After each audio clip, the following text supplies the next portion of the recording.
Hello दोस्तों, मैं हूं ऋषभ कपूर websourcetutorials.com से। इस ट्यूटोरियल में दोस्तों मैं आपको बताऊंगा कि कैसे हम इमेजेस को HTML डॉक्यूमेंट में इंसर्ट कर सकते हैं और कैसे हम इसकी हाइट और विड्थ को एडजस्ट कर सकते हैं वेब पेज की रिक्वायरमेंट के अनुसार। तो दोस्तों, इमेज को इंसर्ट करने के लिए HTML डॉक्यूमेंट में हम इमेज टैग को यूज करते हैं। इसका सिंटैक्स है img src equal to double quotes और क्लोजिंग ब्रैकेट। दोस्तों, src यूज किया जाता है सोर्स के लिए, मीन्स कहाँ या किस लोकेशन पे ये इमेज सेव है। दोस्तों, जैसा कि मेरी इमेज जो है, मैंने एक इमेज नाम का फोल्डर बनाया है, उसके अंदर ये सेव है। इसका नाम है रेयान और ये जेपीजी फाइल है।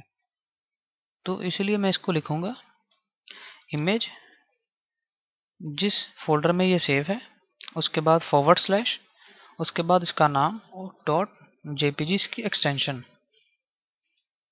तो दोस्तों, अगर ये इमेज फोल्डर में ना सेव होकर बाहर सेव होती तो मैंने फिर यहाँ पे इमेज नहीं लिखना था, डायरेक्ट रेयान डॉट जेपीजी लिखता तो इमेज चल जाती। तो अब मैं इसको रिफ्रेश करूंगा दोस्तों, तो आप देख सकते हैं कि इमेज शो हो रही है वेब पेज पे। लेकिन दोस्तों, ये जो इमेज है ये हमारे वेब पेज के साइज के हिसाब से बड़ी है। ये काफ़ी बड़ी इमेज है, तो इसलिए हम इसकी हाइट और विड्थ को एडजस्ट करेंगे। तो हम लिखेंगे, इसके एट्रीब्यूट्स होते हैं height equal to double quotes, और इसमें हम अपनी रिक्वायरमेंट के अनुसार अपनी हाइट और विड्थ देंगे। तो मैं देता हूँ 100, फिर मैं लिखता हूँ विड्थ इक्वल टू 150। अब दोस्तों, जब मैं इसको रिफ्रेश करूंगा तो आप देखेंगे कि इसकी हाइट और विड्थ हमने जैसी एडजस्ट की थी वैसे हो गई है। तो दोस्तों, इसमें एक और एट्रीब्यूट होता है, वो होता है ऑल्ट टैग, जो कि अल्टरनेट टेक्स्ट के लिए यूज किया जाता है।